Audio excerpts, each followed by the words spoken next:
അവരും കേട്ടിട്ടുണ്ടാവും ബ്രസ്റ്റ് ക്യാൻസറിനെ പറ്റി അല്ലേ? വളരെ കോമൺ ആയിട്ട് ഇന്ന് എല്ലാവരിലും കണ്ടുവരുന്നതാണ്. ഇതിലേറ്റവും പ്രധാനപ്പെട്ട ഒരു കാര്യം, നേരത്തെ കണ്ടെത്തി കഴിഞ്ഞാൽ പൂർണ്ണമായിട്ടും ചികിത്സിച്ച് മാറ്റാൻ പറ്റുന്ന വളരെ കുറച്ച് ക്യാൻസറിൽ ഒന്നാണ് ബ്രസ്റ്റിൻ്റെ ക്യാൻസർ. അതുകൊണ്ടാണ് ഇതിനെപ്പറ്റി ഒരുപാട് അവയർനെസ്സും ഒരുപാട് ക്ലാസ്സുകൾ, ഒരുപാട് അവബോധം ജനങ്ങളിലേക്ക് എത്തിക്കാൻ വേണ്ടി ഡോക്ടർമാരും ഇവരെ പോലുള്ള സാമൂഹിക പ്രവർത്തകരും ഒക്കെ പരിശ്രമിച്ചുകൊണ്ടിരിക്കുന്നത്. അപ്പോൾ ബ്രസ്റ്റ് ക്യാൻസർ എന്ന് പറയുന്നത് നമുക്ക് എല്ലാവർക്കും അറിയാം, കേൾക്കുമ്പോൾ ഒരു പേടിപ്പെടുത്തുന്ന ഒരു സംഭവമാണ് ക്യാൻസർ എന്ന് പറയുന്നത് അല്ലേ? അപ്പോൾ ക്യാൻസറിനെ പറ്റി നമുക്ക് എന്തൊക്കെയാണ് അറിയാനുള്ളത്?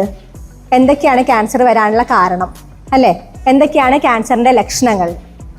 ക്യാൻസർ എങ്ങനെ കണ്ടുപിടിക്കാം? എന്താണ് ചികിത്സ? ക്യാൻസർ തടയാൻ അല്ലെങ്കിൽ വരാതിരിക്കാൻ നമുക്ക് എന്തൊക്കെ മുൻകരുതലുകൾ എടുക്കാൻ പറ്റും? ഇത്രയും കാര്യങ്ങളെ പറ്റിയാണ് ഇന്ന് ഞാൻ പറയാൻ ഉദ്ദേശിക്കുന്നത്. അപ്പം ഏറ്റവും പ്രധാനമായിട്ട് ബ്രസ്റ്റ് ക്യാൻസർ വരാൻ ഉള്ള റിസ്ക് ഫാക്ടേഴ്സ് എന്തൊക്കെയാണ്, എന്തൊക്കെ കാരണങ്ങൾ, എന്തൊക്കെ റിസ്ക് നിങ്ങൾക്കുണ്ടെങ്കിലാണ് നിങ്ങൾക്ക് ബ്രസ്റ്റ് ക്യാൻസർ വരാനുള്ള സാധ്യത? ഏറ്റവും പ്രധാനപ്പെട്ട റിസ്ക് എന്ന് പറയുന്നത് പ്രായമാണ്. അത് നമുക്ക് ആർക്കും ഒഴിവാക്കാൻ പറ്റാത്ത ഒരു കാര്യവുമാണ്.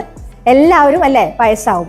അപ്പം വയസ്സാവുന്നതിനനുസരിച്ച് ക്യാൻസർ വരാനുള്ള സാധ്യത കൂടുതലാണ്. അപ്പോൾ പ്രായമാണ് ബ്രസ്റ്റ് ക്യാൻസർ വരാനുള്ള ഏറ്റവും മെയിൻ ആയിട്ടുള്ള റിസ്ക്. രണ്ടാമത്തെ റിസ്ക് ജനറ്റിക് ആയിട്ടുള്ള കാരണങ്ങൾ, അതായത് ജനിതകമായിട്ടുള്ള കാരണങ്ങൾ. നിങ്ങളുടെ കുടുംബത്തിൽ നിങ്ങളുടെ അമ്മയ്ക്ക് അല്ലെങ്കിൽ പെങ്ങന്മാർക്ക് അല്ലെങ്കിൽ അടുത്ത റിലേറ്റീവ്സിനൊക്കെ ബ്രസ്റ്റ് ക്യാൻസർ ഉണ്ടെങ്കിൽ അത് ജനിതകമായിട്ട് നിങ്ങൾക്ക് കിട്ടാനുള്ള സാധ്യത കൂടുതലാണ്. പ്രത്യേകിച്ച് നിങ്ങളുടെ കുടുംബത്തിലുള്ളവർക്കുള്ള ബ്രസ്റ്റ് ക്യാൻസർ നേരത്തെ തുടങ്ങിയിട്ടുള്ള ബ്രസ്റ്റ് ക്യാൻസർ ആണെങ്കിൽ, അതായത് 40 വയസ്സിന് താഴെയാണ് നിങ്ങളുടെ കുടുംബത്തിൽ ബ്രസ്റ്റ് ക്യാൻസർ ഉണ്ടായിട്ടില്ലെങ്കിൽ അത് ജനറ്റിക് ആയിട്ട് നിങ്ങൾക്ക് കിട്ടാനുള്ള സാധ്യത കൂടുതലാണ്. മൂന്നാമത്തത് ഹോർമോൺ റിലേറ്റഡ് ആയിട്ടുള്ള പ്രശ്നങ്ങൾ, അതായത് നിങ്ങൾക്ക് നേരത്തെ മെൻസസ് തുടങ്ങിയിട്ടുണ്ട്, നിങ്ങൾക്ക് വൈകിട്ടാണ് മെൻസസ് നിന്നിട്ടുള്ളത്, അല്ലെങ്കിൽ നിങ്ങൾക്ക് കുട്ടികൾ ഉണ്ടായിട്ടില്ല, അല്ലെങ്കിൽ നിങ്ങൾ ബ്രസ്റ്റ് ഫീഡ് ചെയ്തിട്ടില്ല, ഇങ്ങനത്തെ ഒക്കെ റിസ്ക് നിങ്ങൾക്കുണ്ടെങ്കിൽ ബ്രസ്റ്റ് ക്യാൻസർ വരാനുള്ള സാധ്യത കൂടുതലാണ്. നാലാമത്തത് നിങ്ങളുടെ ലൈഫ് സ്റ്റൈലാണ്.